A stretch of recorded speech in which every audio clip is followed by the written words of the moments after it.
ka foli kɛ an lamɛnbagaw minnu bɛɛ lajɛlen sɔgɔlen bɛ an ka kunnafoni siraw la nin waati in na ni ye Malikura kunnafoni talan gosi kan ye ka bɔ studio 53 kɔnɔna na VOA Tova la Washington DC bi alamisa juillet kalo tile 18 san 2024 kunnafoni kumabaw filɛ nin ye minnu ye. L'Amérique jamana la yan politikikulu ne u ka jamanakuntigi ɲini cɛbɔw be u ka yɛrɛ kofɔ baaraw la o siraw kan républicainw ka kulu tɔn sigi kɛnɛba sigi ka sɛbɛnciyali kɛ u ka cɛbɔ sugandiliw kan ne a be wele nazarakan na ko convention nationale des républicains be senna kabini tarata don na u ka cɛbɔ Donald Trump ka kan ka sarakani kɛ bi ka jaabi di a kɛnɛ kan a kɔkɔrɔmadunbagaw ma ka kɛɲɛ ni a ka sugandiliw ye an ye wele bila an ka sɛgɛsɛgɛlikɛla Mamadu Ben Jabate ma ka bɔ Philadelphie mara la a bena kɛ an bolo directement na ka an ka ɲiningaliw jaabi. Duniya jigiɲɛsoba Fonds monétaire international FMI ka ɲɛmɔgɔya bulon ye dolari miliyɔn 70 ɲɔgɔnna kasabiw labilaliw Niger jamana ye sɛbɛnciyaliw kɛ kunu araba la nafolokun labilalen nin kan ka don dɛmɛw dafɛ ne a baaraw be senna ka ban Niger jamana kan ayiwa ni sɛbɛnciyali ninnu kɛra kalo 1 ani tila Niger foroba fanga ni FMI ka cidenw ka bɛnkan kɔfɛ an bena an ka kunnafoni dila ka laseliw lamɛn a kan ninnu de bena fara kunnafoni wɛrɛ tɔmɔlenw kan an ka lasilikɛlaw fɛ ka tɛntɛ aw ye sisan an ka jɛmukan kɔnɔna la. A y'aw bisimila an ka kunnafoni kɛnɛ kɔnɔ l'Amérique jamana kan yan bi Donald Trump ka kan ka jaabiliw di a ka politikikulu tɔndenw ma ka kɛɲɛ ni u ye a sugandili min kɛ k'a kɛ u ka cɛbɔ ye novembre kalo nata jamanakuntigi ɲini kalataw la u ka kɛnɛba sigi convention nationale républicaine kɔnɔna na Milwaukee-kaw fɛ yen nɔ Wisconsin mara la Mohamed Touré.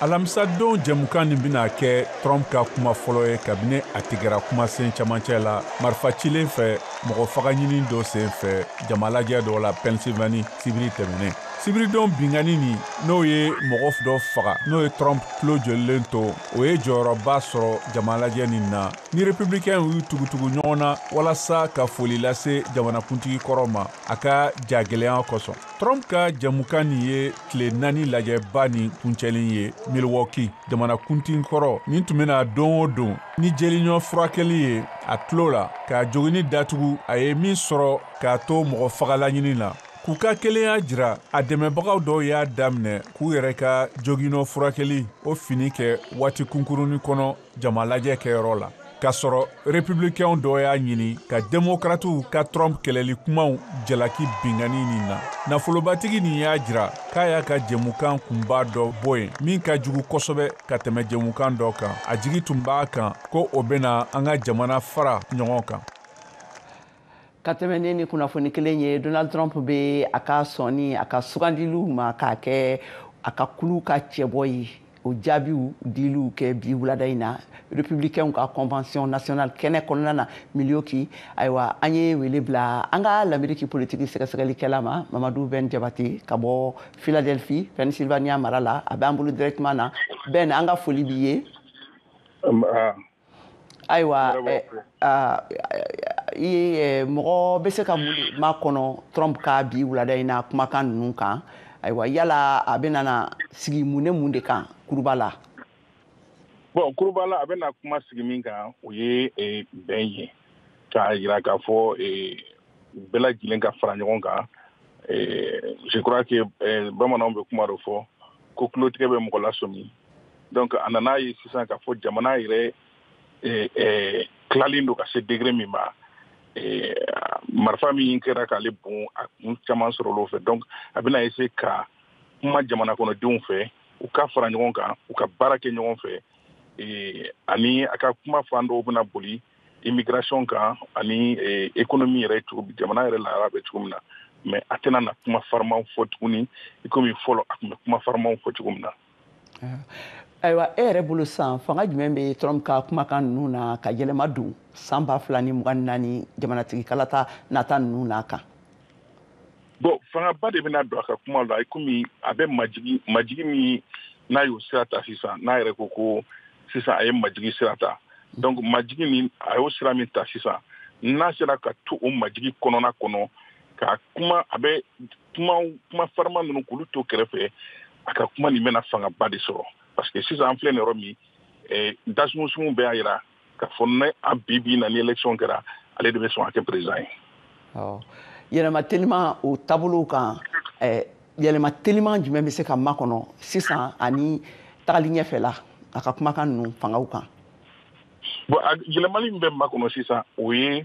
surtout ka jamana kɔnɔdenw fara ɲɔgɔn kan ka kuma ni jamana kɔnɔdenw ye minnu b'a fɛ o minnu t'a fɛ o est ce que a faamu ka essayer ka olu bɛɛ lajɛlen fara ɲɔgɔn kan kumakan di mɔgɔ caman de sigilen don k'a lajɛ a bɛna kumakan minnu di o siraw fɛ. Ayiwa Ben yala Trump ka nin kumakan ninnu bɛna yɛlɛma bila républicains ka politiki taabolow la tagali ɲɛfɛ wa walima ka se ka yɛlɛma don a ka u ka politiki kulu tɔndenw ka farali la ɲɔgɔn kan. Bon a ka kumakan nin a bɛ se ka yɛlɛma don a la mais a ka gɛlɛn bi na parce que dɔw bɛ yen nɔ olu tɛ fɛ ka Trump ko kuma mu tulo la n'i y'a jateminɛ républicains ka mɔgɔba caman bɛ yen min ma ye nin sen yɔrɔ in na n'i ye Mitt Romney lajɛ o ma na n'i ye hali George Bush lajɛ olu si ma na n'i ye Paul Ryan lajɛ olu si tɛ yen olu dun fana mɔgɔ caman de b'olu kɔfɛ maintenant parti in yɛrɛ tɛ républicains ka parti ye tuguni parti in kɛlen don sisan Trump de ka parti ye hali u bɛna fɛn minnu u kan ka fɛn minnu kɛ santɔ la u ni républicains bɛ jɛ ka kɛ ɲɔgɔn fɛ mais sisan ale de ka kumakan don ale mana min fɔ u bɛ tugu de kɔ. Ka kɛɲɛ ni dankarili minnu ye ne u kɛra a ka kɛnɛ kan kɛnɛsigi kɔnɔna na Butler Philadelphie waati laban ninnu na ayiwa Trump ka sarangani ninnu senfɛ yala u ye taabolo kɛrɛnkɛrɛnnenw bila sen kan minnu bɛ se ka lakana sabati jama ye wa. u ye fɛn caman changer bi na surtout mɔgɔw bɛ don cogo min na mɔgɔw kan ka bɔ cogo minnu na ko caman ba de yɛlɛmana wa ko caman ba de bɛna yɛlɛma parce que n'i y'a jateminɛ hali service secret yɛrɛ olu accuselen don kosɛbɛ kosɛbɛ donc u ye fɛn caman ba de yɛlɛma mɔgɔw don cogo n'u bɔ cogo la fɔlɔ i tun bɛ se ka ko hali distance min i bɛ se k'o jɔ ni président ye sisan olu bɛɛ yɛlɛma de. Awa Ben ɲininkali laban na o ye k'a dɔn k'a fɔ démocrates ani farafinna yɛrɛ gun bɛ ka se ka mun de makɔnɔ Trump ka nin kumakan ninnu na bi. Bon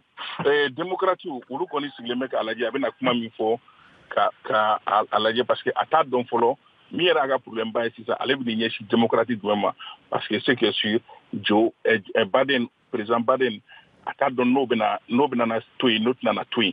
bon maintenant min ye Afrique ye ne kɔni ɲɛ t'a la Afrique bɛ nin sigi ka fɛn min b'a kɔnɔ Trump ka ko la parce que Trump tɛ a bɛ k'a fɔ u ka aide fɛn fɛn bɛ kɛ u bɛ dɛmɛ fɛn bɛɛ kɛ diɲɛ kɔnɔ a caman ba bi u bɛn'o bɛɛ tigɛ k'o ɲɛsin u yɛrɛ ka jamana ma. Ben e yɛrɛ bolo sisan Trump ka nin taabolo ninnu minnu kɛra nin ye tan n'a a joginna a bɛna kɛ sababu ye ka hali démocrate dɔw hakilinaw yɛlɛma ka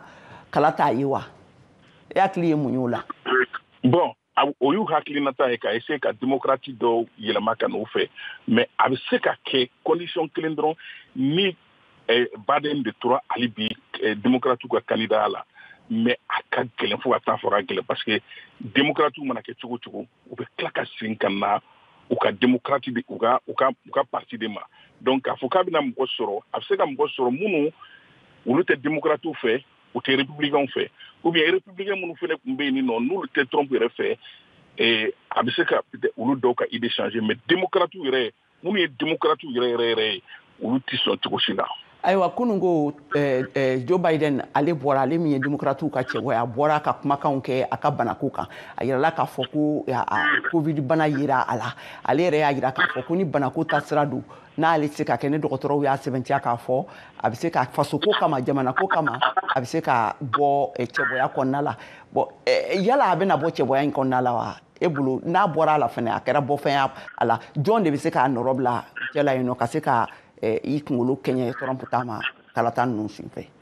Bon ne kɔni hakili la i b'a dɔn kabi kuma jan ne y'a fɔ a ye nka a b'a bila quoi mais ne yɛrɛ bolo nin bɛɛ ye solution dɔ de ye pour que a ka se k'a bila fɛn kɔnɔna na a kana kɛ komi a gɛnna de ka bɔ yen nɔ maintenant mɔgɔ jɔnni bɛna sigi a nɔ na o de fana ye problème ye mais démocrate dɔw bɛ yen par exemple California gouverneur ani Michigan gouverneur u b'olu tɔgɔ fɔla ka caya même Michelle Obama o tɔgɔ fɔlen don ka caya mais n'a kɛra n b'a dɔn a bɛna kɛ a tɛmɛ tuguni ni convention banna dɔrɔn n b'a dɔn a yɛrɛ b'i retiré parce que démocrate ka mɔgɔba minnu bɛ yen n'o ye Nancy Pelosi ye n'o ye Chuck Schumer ye ninnu bɛɛ y'a fɔ a ye ko gagné cogo foyi t'i la. Donc olu dun de y'a ka a yɛrɛ ka mɔgɔw ye ani minnu gɛrɛlen don ɲɔgɔn na kosɛbɛ fɛnɛ congrès la olu y'a yira la k'a fɔ gagné cogo t'i la nin kɔni an k'a lajɛ ka nin ko in bila a kana kɛ ni mankanni a kana kɛ ni foyi ye. An ka foli bɛ Ben Jabate ye k'a fɔ an lamɛnbagaw ɲɛna nin tun ye Ben Mamadou Jabate Mamadou Ben Jabate ye an ka politiki l'Amérique politikiw sɛgɛsɛgɛlikɛla ka bɔ yan Pennsylvania kumakanw ye ka tɛmɛ n'an ka kunnafoniw ye ayiwa ja dɔw bilala bɔlɔlɔ siraw fɛ min bɛ Mali sɔrɔdasiw ka fini bɛ cɛlamɔgɔ dɔ la a sigilen bɛ adamaden su dɔ kunna kɔnɔ faralen kunna a b'a la k'a kɔnɔnafɛnw bɔ Mali sɔrɔdasiw ka ɲɛmɔgɔyaso ye u ka hamina jira u ka kɛɲɛ ni a waleya ye kunnafoni gafe dɔ kɔnɔna la u y'a sɛbɛntiyali min kɛ k'a fɔ ko nin tɛ olu ka danbe ye Mariam Kuyate Weya Banbara ka laselikɛla ka bɔ Bamakɔ bɛ kuma an ye a kan an ka lamɛn. Kabini tarata sɔgɔma juwe kalo o tile 16 ja dɔ yela bɔlɔlɔ siraw fɛ ja min don i bɛ sifinaka ma 4 bɔɲɔgɔnkɔ ye sɔrdasi fini b'u la sɔrdasi fini minnu don u bɔlen don Mali woromasiri tabaw ta fɛ funakɛni kelen b'u la i bɛ o ye bese bɛ u bolo min bɛ biri adamaden su dɔ kunna ni ka a kɔnɔ kɔni fara fo a disiyan fan ka sɔrɔ ka bɔ ni a sɔn n'a biɲɛ ye ni ka sɔrɔ ka a jɛɲɔgɔn wele sa k'u kana daraka dun na ni a yɛrɛ k'i dafa a biɲɛ ani a sɔn yɛrɛ joli kɛnɛman na wa a kamelen yɛrɛ tun bɛ ka kuma bamanankan cɛni fɛnɛ na nin karogɛrɛ wale in kɔni yelen kɔ sa min ye Mali woromasiri tabaw ye u ka chef d'état-major général des armées ale kɔni ye bataki bɔ ka bin bataki min kɔnɔna na a y'a yira k'a fɔ k'u bɛ nin wale in kɔni kɔn ko Mali sɔrdasiw kɔni t'u u yɛrɛ ye nin wale in kɔnɔ ko wurikajɔw bolodalen don u fɛ sɛgɛsɛgɛli yɛrɛ okumu kɔnɔ yaasa ka se ka a dɔn jɔnni kelen ye nin karogɛrɛ wale in ta ka ɲɛsin ni fure in ma walima Mali sɔrdasiw don wa walima civiliw don wa terrorisiw don wa a kɛla kun jumɛn kosɔn a kɛla min ko ni sɛgɛsɛgɛliw bɛɛ lajɛlen na kɛ yaasa ka se ka nin ja kofɔlen tiɲɛ banke chef d'état-major général ale ka fɔ la Mariam Kuyate ka laselikan don ka bɔ Bamako VOA Banbara tɔgɔ la. Nin tɛmɛnen kɔfɛ sisan an bɛ taa Nigerkaw fɛ yen nɔ duniya jigiɲɛso Fonds monétaire international FMI ka ɲɛmɔgɔya bulon ye dolari miliyɔn 70 kasabi labila Niger jamana ye sɛbɛntiyaliw kunun kɛ u y'a sɛbɛntiyaliw kɛ kunun araba la nafolokun min ka kan ka don dɛmɛ da fɛ a baaraw bɛ senna ka ban u ka jamana kan FMI ka sɛbɛntiyali kɛra kalo 1 ani tila u ni Niger forobafangaw ka bɛnkan kɔfɛ u ka waati ni waati sɛgɛsɛgɛliw minnu ka kan ka waleya u ni Niger cɛla baarakɛsiraw kan olu kɔfɛ ni a bɛna ka a nafolokun bilabilali an'u ka baarakɛɲɔgɔn ye sɛbɛntiya bɛna kɛ sababu ye ka dolari miliyɔn 26 ɲɔgɔnna ani tɔrɔmɔɲan 1 labila teliya la sisan Niger jamana ye. Awa sisan an bɛ laɲini kɛ aw fɛ ani y'an selen an ka kunnafoni taku fɔlɔ labanyɔrɔ waati ma aw ye to nɛgɛ kan ka to kunnafoni kɔnɔ an bɛ fiɲɛ minɛ sisan ka segin kana kɔfɛ ka jɛmukan tɔ lase aw ma a k'an bɛn sɔɔni.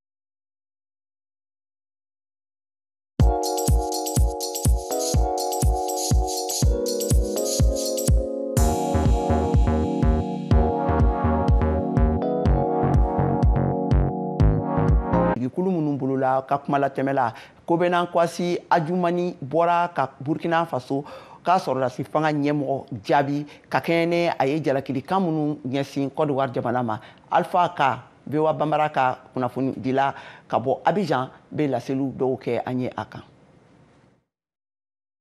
Ni Côte d'Ivoire marabagaso ma a tilen ka capitaine Ibrahim Traoré ka dɔgɔkun tɛmɛlen kuma jaabi u ka politiki tɔn RHDP ni o ye faso ɲɛma Alassane Ouattara ka tɔn ye o laselila porte-parole de ye u fɛla fɔ kunungo Kobena Kwasi Adjumani ko juguya fosi kisɛ kelen tɛ Côte d'Ivoire kɔnɔ k'a ta ka ɲɛsin Burkina Faso ma wa ko komi Burkina jamana ɲɛma ye kuma ta ka olu sɛgɛrɛ min tɛ tiɲɛ ye k'u bɛɛ sigilen bɛ sisan sa ka prévu makɔnɔ an k'a lamɛn. Il dit qu'il a des preuves, mais nous attendons. La Côte d'Ivoire. A ko seereyaw b'a bolo o kuma na an bɛ k'u makɔnɔ gɛlɛya fosi tɛ Côte d'Ivoire ni a lamini jamanaw cɛ cogo si aw yɛrɛ m'a ye gouvernement ye fɛn minnu bila sen kan walasa ka lamini jamanadenw kunna bɛn minnu y'a kanu ka n'u lafiya yan nɔ. Et qui trouve comme refuge la Côte d'Ivoire. An hakili b'a la a ma mɛn fɔlɔ capitaine Ibrahim Traoré tun ko Côte d'Ivoire marabagaw bi Burkina Faso denw dɔw dogo la u fɛ yen nɔ minnu bi ka a ka fanga juguya ni k'a ɲini k'a latiɲɛ k'o kuma in jaabi politikitɔn RHDP ka lasilila ko Côte d'Ivoire ye jatigiya dugu de ye min bɛ bɛɛ lajɛlen bisimila. Nous sommes un pays de paix. Côte d'Ivoire ye bɛn jamana ye min bɛ a tɔɲɔgɔndenw ɲɛji cɛ n'u ye gɛlɛya sɔrɔ an kan ka ala de deli sisan walasa Burkina Faso ka bɔ nin gɛlɛya in kɔnɔ nin ka se ka kalatɔw labɛn min n'a to démocratie na kɔsegi nin ka nin fanga dafiri ninnu ban. Et qu'on en finisse avec les coups d'État. Jamana fila ninnu bɛ ɲɔgɔn na a bɛ ɲini ka wagati jan bɔ sa mars kalo tɛmɛlen dɔrɔn Burkina Faso sɔrdasi kelen ni civil kelen tun minɛna Côte d'Ivoire fɛ u ka dancɛ yɔrɔ la kɔrɔnfɛ mara fan fɛ sani o fana cɛ Côte d'Ivoire fɔlɔ de ka gendarme maa fila minɛna Burkina fana fɛ sanu bɔ mara la ko Côte d'Ivoire tun y'o laɲini nga mankan minnu tun kɛra o kɔfɛ ye kow bɛɛ lajɛlen gɛlɛya tuguni ni wagati in na Burkina Faso jamanaden maa fɔlen ba 60 ɲɔgɔn de bɛ Côte d'Ivoire kɔnɔ nin dɔgɔkun in yɛrɛ kɔnɔ Abidjan tun ye maa 170 ɲɔgɔn lakɔsegi Ouagadougou. Alpha K VOA Bambara tɔgɔ la. San o san yirala k'a fɔ ko Senegal jamanadenw minnu bɛ jamana kɔ kan bɛ sefa nafolo kasabi min kɛ ci a bɛ miliyari 1000 ɲɔgɔnna bɔ ka don u ka jamana sɔrɔ siraw fɛ. Senegalikaw minnu bɛ Côte d'Ivoire ka fanga ka bon o jatew la kosɛbɛ. Awa Dembaja ale ye u ka Senegalikaw ka tɔnkulu min sigilen bɛ Côte d'Ivoire Abidjan o ɲɛmɔgɔ ye ayiwa a ye ɲininkali di an ka laselilikɛla VOA Bambara ka laselilikɛla ma Alpha K ka bɔ Abidjan awa an ka ɲininkaliw jaabiw lamɛn. A bɛ fɔ ko tunkan ka di Senegalikaw ye kosɛbɛ nka u bɛɛ t'u kɛ bagan k'u bi taga Europe caman bɛ n'u yɛrɛ ɲini lamini jamanaw fana kɔnɔ Senegalikaden ba 100 ɲɔgɔn de bi yan nɔ u ka tɔnba min sigilen don Abidjan n'a bɛ wele Amical des Sénégalais olu ka fɔ la hadamadenya sira kan o jɛkulu in de bi Senegalikaden caman jigi kɔrɔ Abdoulaye Kane y'a tɔnden ye wa julayakɛlaba do fana a sigikun ye o de ye ka fara ɲɔgɔn kan ka kɛ jamakulu kelen ye sabula dɛmɛw bɛ dɛmɛna anw tungarankew tɛ se ka minnu sɔrɔ o de kama an bɛ jɛn ka 200 fara ɲɔgɔn kan walasa ka dɛmɛ don ani ɲɔgɔn cɛ a kun yɛrɛ ye o de ye an ka jɛkuluw caya Côte d'Ivoire fan bɛɛ kɔnɔ. Jamana in kɔnɔ Senegal tungaranke caman bɛ yan kabini fataraba tile baarako la u ma ɲini dagagirinda la Korowari bɛɛ b'a dɔn ko bololabaara dɔw bɛ yen olu ye wolofow de ta ye an ka Demba Jalamɛ o ko kan ale fana ye tɔnden ye. En général surtout la bijouterie les Sénégalais bakurubala sanu feere kɛmɛ sarala Senegalikaw de bɛ jɔyɔrɔ 80 na Côte d'Ivoire kɔnɔ finikala fana ani fini borode olu de fana bɛ ten kan Côte d'Ivoire kɔnɔ min ye golo samara dilan ye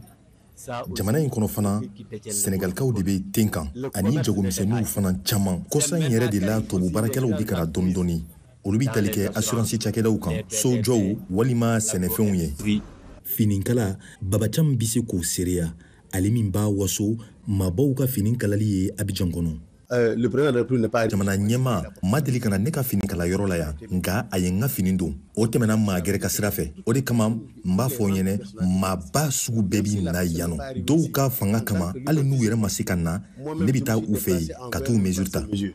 Abidjan yan wolofow kelen bɛ ka ɲɔgɔn minɛ kosɛbɛ ni min ye dɔɔni sɔrɔ o bɛ dɛmɛ don a balima dɔ ma walima u ka sigida maa dɔ Babacham ko a y'o kɛ danta la.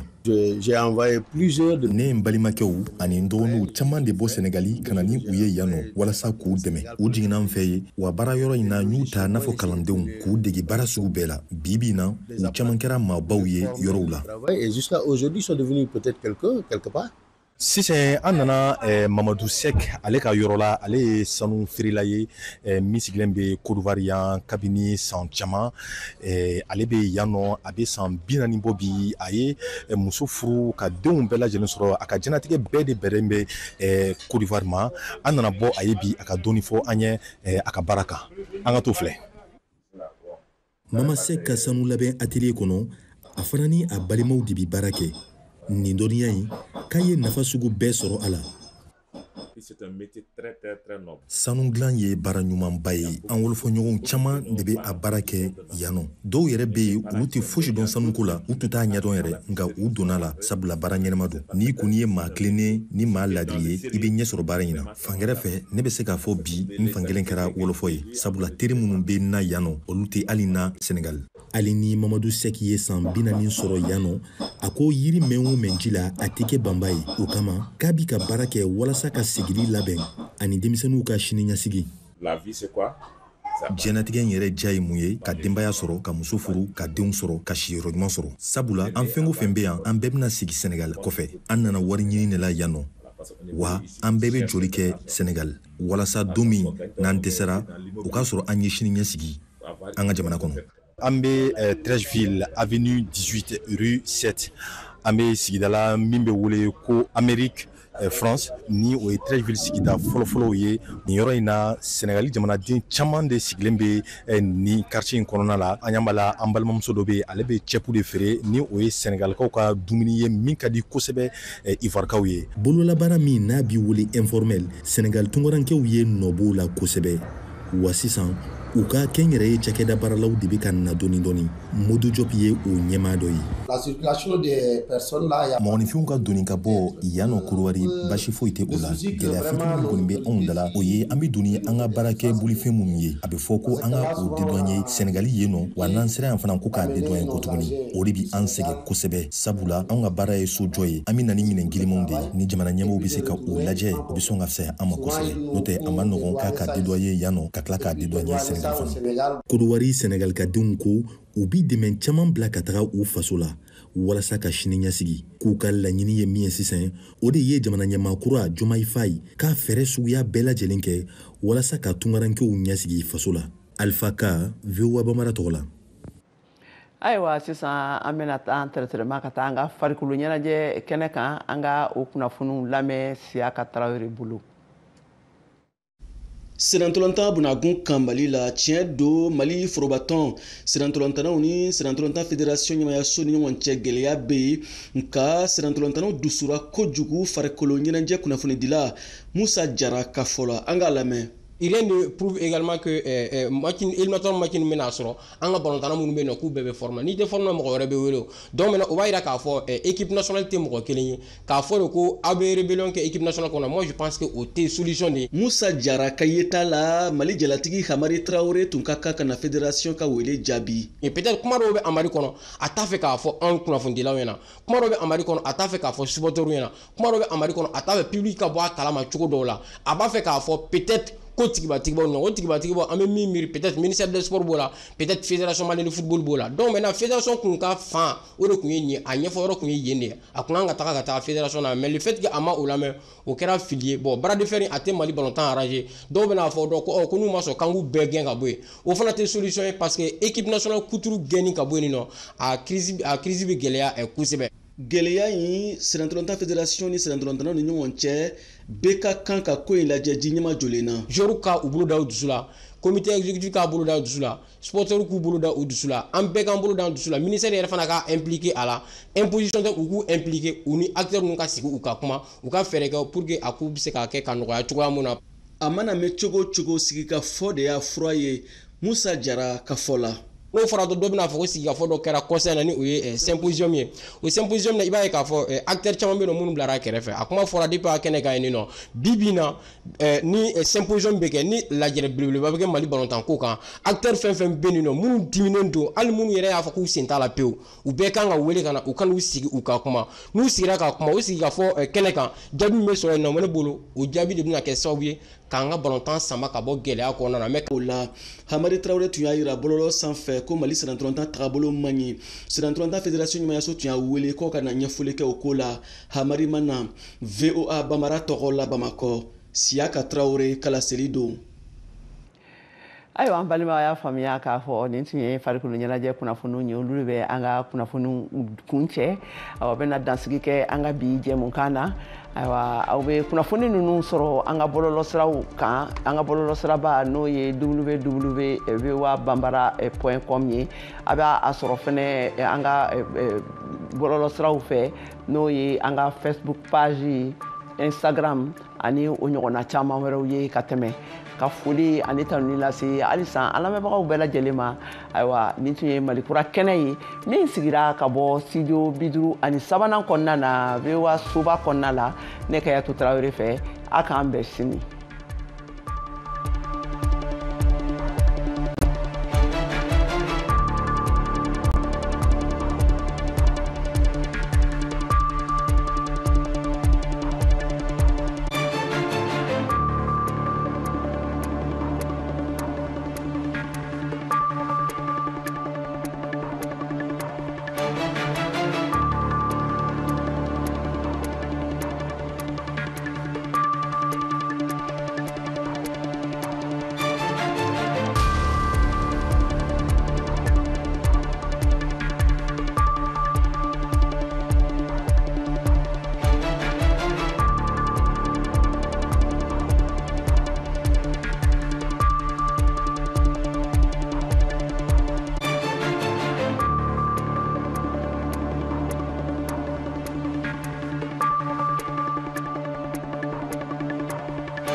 Washington Forum, le rendez-vous hebdomadaire de VOA Afrique à ne pas manquer.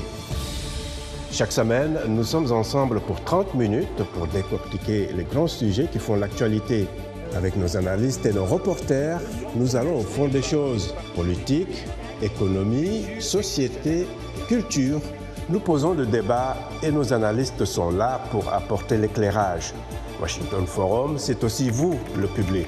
Vous pouvez participer en réagissant au thème de la semaine sur nos réseaux sociaux. La rédaction de VOA Afrique vous donne rendez-vous sur ses chaînes partenaires, son site voafrique.com et sur ses plateformes numériques pour prendre part à ce forum